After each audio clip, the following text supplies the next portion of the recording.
Сәлем достар, қалдарыңыз қалай? Бүгін біз тапанан дайындайтын боламыз. Ол үшін маған ұн, сүт, қант, жылы су, сұйық май, ашытқы қажет. Жылы су, жылы сүт, ашытқы, қант, тұз барлығын жақсылап араластырып аламыз да 15 минутқа бетін жауып, жылы жерге қойып қоямыз.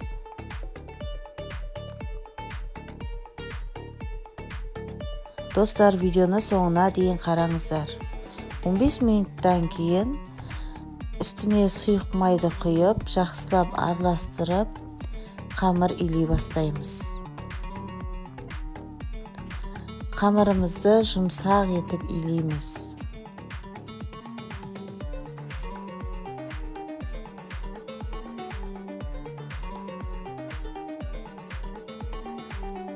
Достар, менің каналыма тіркеліп, лайк басып, пікір жазып,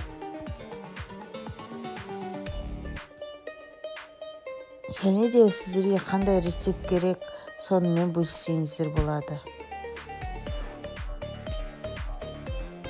Илеп болған қамырымызды осылайша сұйық маймен тағы да бір майлап бастырамыз да бетін жауып 1 сағатқа қойып қоямыз. 1 сағаттан кейін табамызды майлап,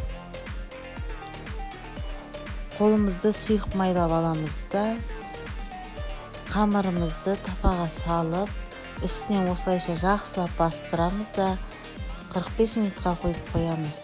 Достар, біздің осындай міне жүрек жұмсақ тапа нанымыз дайын болды.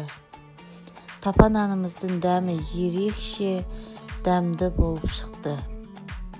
Әсел пеште 50 минутқа пісіріп аламыз.